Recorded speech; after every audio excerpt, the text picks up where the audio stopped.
Student, आज हम इस वीडियो में आपके साथ accounting standard with respect to Ind AS. इसका मतलब ये है कि अगर अकाउंटिंग स्टैंडर्ड है और इंड एस है, आपने देखा होगा कि एग्ज़ाम में हमसे अकाउंटिंग स्टैंडर्ड्स के नंबर ही पूछे जाते हैं और इंड एस के नंबर ही पूछे जाते हैं। तो एक स्टूडेंट के लिए बड़ा डिफ़िकल्ट होता है इंड एस के नंबर्स को लर्न करना और अकाउंटिंग स्टैंडर्ड्स के नंबर को लर्न करना, क्योंकि हमें पता नहीं एग्ज़ाम में हमसे क्या पूछ ले। एग्जामिनर हमसे इंडिया से पूछ सकता है और ए से पूछ सकता है। तो इस वीडियो में आपको ए से रिलेटेड जो अकाउंटिंग स्टैंडर्ड है उसके साथ साथ आपको इंडेस कि कौन सा अकाउंटिंग स्टैंडर्ड और कौन सा इंडेस किस नंबर पर है। जैसे देखिए, हम आपको आगे बढ़ते हैं, बताते हैं। जैसे देखो, हमारा अकाउंटिंग स्टैंडर्ड 1 है डिस्क्लोजर ऑफ अकाउंटिंग प्रैक्टिसेस। तो इंडेस में अगर डिस्क्लोजर ऑफ अकाउंटिंग प्रैक्टिसेस है तो उसका नंबर क्या है, अगर नहीं है तो एक पर नंबर 1 पर क्या दे रखा है। ठीक है, जैसे AS2 है हमारा वैल्यूएशन ऑफ इन्वेंट्रीज, तो इंड एस में वैल्यूएशन ऑफ इन्वेंट्रीज का कौन सा नंबर है। ठीक है, क्योंकि एक स्टूडेंट्स के लिए बड़ा एग्ज़ाम में रिकॉल करना बड़ा मुश्किल हो जाता है कि वो हमें इंड एस भी लर्न करे और एस भी लर्न करे। क्योंकि देखिए, एक नंबर 2 नंबर के आपका पता है, क्वेश्चन आपका 2 नंबर का होता है कि वो थोड़ी सी गलती में, थोड़ी सी मिस्टेक में ही आपका क्या है वो 2 नंबर चले जाते हैं। तो इसीलिए आपको इस वीडियो में बताया गया है कि इंड एस और एस को कैसे कैसे आपको रिलेट करते हुए लर्न करना है, जिससे एग्ज़ाम में आप इजीली कर पाएँ। देखिए, अगर आपने हमारे एएस और इंडिया से रिलेटेड वीडियोस नहीं देखे तो हमारे चैनल पर प्रीवियस वीडियोस पड़ी हुई हैं। आप एएस से रिलेटेड वीडियोस देख सकते हैं और इंडिया से रिलेटेड वीडियोस दे रखे हैं। इंडिया से रिलेटेड उसमें शॉर्टकट ट्रिक भी बताई गई है कि आपको कैसे कैसे उसको लर्न कर सकते हैं एक स्टेटमेंट के थ्रू। ठीक है, तो जैसे AS1 हमारा डिस्क्लोजर ऑफ अकाउंटिंग प्रैक्टिसेस है, AS2 valuation of inventories, AS3 cash flow statement, AS4 contingency and event occurring after balance sheet, AS5 net profit और loss for the period, prior period item and changes in accounting policies, AS6 depreciation, AS7 से construction contract. अब हम इससे related आपको India से पढ़ेंगे। जैसे AS1 है हमारा disclosure of accounting policies practices, sorry. तो AS1 है हमारा प्रेजेंटेशन ऑफ फाइनेंशियल स्टेटमेंट, याद रखिएगा। AS1 हमारा डिस्क्लोजर से रिलेटेड है और AS1 हमारा फाइनेंशियल स्टेटमेंट से रिलेटेड है, प्रेजेंटेशन में, फाइनेंशियल स्टेटमेंट के प्रेजेंटेशन से related. AS2 valuation of inventory है, तो AS2 भी हमारा क्या है, वैल्यूएशन ऑफ इन्वेंट्री। याद रखिएगा, AS2 भी हमारा क्या है, वैल्यूएशन ऑफ इन्वेंट्रीज। क्लियर है। अच्छा, एक बात याद रखिएगा, पूरे इंड एस और पूरे एस में, ठीक है, एक यही है रिलेटेड। अगर AS2 की बात करें और इंड एस 2 की बात करें, ये दोनों ही वैल्यूएशन ऑफ इन्वेंट्री से रिलेटेड है। ठीक है, याद रखिएगा इसको। लेकिन थोड़ा नेम चेंज है, AS2 में उसको इन्वेंट्रीज अकाउंटिंग बोलते हैं। ठीक है, ये है हमारा इन्वेंट्रीज, लेकिन यहाँ वैल्यूएशन है, वहाँ इन्वेंट्रीज अकाउंटिंग है। ठीक है, AS3 अगर कैश फ्लो स्टेटमेंट है तो हमारा 7 है ये statement, statement of cash flow, याद रखिएगा। इंड AS7 है statement of cash flow. AS3 अगर कैश फ्लो स्टेटमेंट है तो इंड AS7 हमारा क्या है, स्टेटमेंट ऑफ कैश फ्लो। अगर हमारा AS6 डेप्रिसिएशन है तो इंड AS4, याद रखिएगा, इंड AS4 डेप्रिसिएशन है। 64 से भी कर सकते हैं आप इसीलिए इसको कि 64 मीन्स 6 डेप्रिसिएशन एस में, 4 इंड में। ठीक है, मैंने आपको 7 कैश फ्लो स्टेटमेंट बता चुकी हूँ। AS3 हमारा कैश फ्लो स्टेटमेंट है, इंड AS7 का स्टेटमेंट ऑफ कैश फ्लो, थोड़ा बस आगे पीछे कर दिया इन्होंने। फिर हमारा है contingency and event occurring after balance sheet. यहाँ पर क्या रखा है, AS4 contingency and event occurring after the balance sheet date. लेकिन जब इंड AS10 की बात करें, वहाँ क्या रखा, event occurring, events after reporting period. याद रखिएगा, बात वो यहाँ पर भी आफ्टर की बात कर रहा है कंटिजेंसी की, वहाँ पर ओनली इवेंट्स की बात कर रहा है। जो भी ऐसे इवेंट्स हैं जो बैलेंस शीट की डेट के बाद होते हैं उसको हम इंड AS10 में डील करेंगे। ठीक है ना। फिर हमारा AS7 क्या है, कंस्ट्रक्शन कॉन्ट्रैक्ट। ठीक है, इंड AS11, याद रखिएगा, इंड AS11 क्या है, हमारा कंस्ट्रक्शन कॉन्ट्रैक्ट। ठीक है, सिंपल है, इसी कोई दिक्कत तो नहीं है आपको। अच्छा, ये जो नहीं दे रखा है नेट प्रॉफिट और prior period item changes in accounting policies, इसका कुछ भी नहीं दे रखा है, इसका कोई भी इंड में नहीं है। ठीक है, नेक्स्ट है हमारा 9 है revenue recognition, 10 accounting for fix assets, 11 the effect of changes in foreign exchange rate, 12 accounting for government grants, 13 accounting for investment, 14 accounting for amalgamation, AS15 employee benefit, AS16 borrowing cost.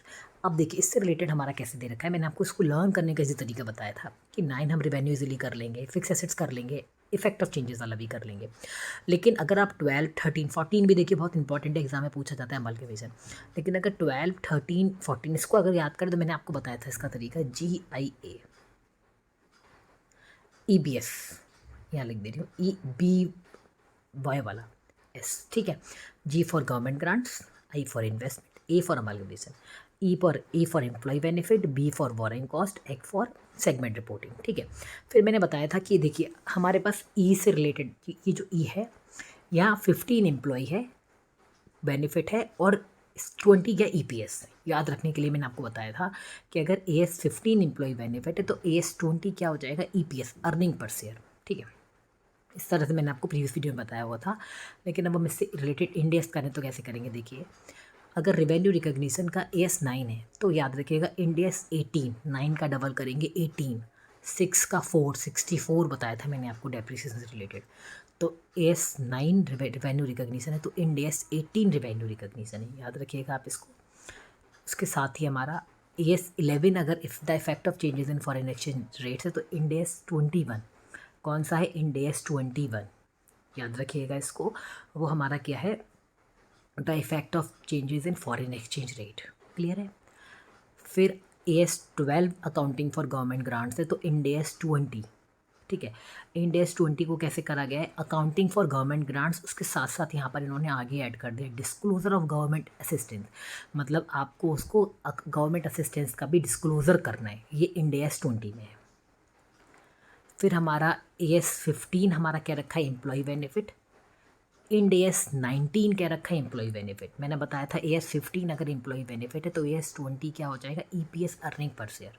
इससे मैंने आपको double मतलब 5 add करके बताया था। ठीक है, तो इंडेस 19 क्या है हमारा, एम्प्लॉय बेनिफिट।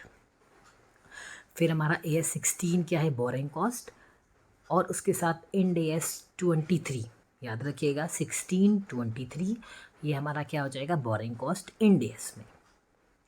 फिर हमारा 17 से स्टार्ट हो रहा है AS 17 सेगमेंट रिपोर्टिंग। मैंने आपको पहले वाली वीडियो में बताया था, आप इसको कैसे करेंगे, GIAEBS,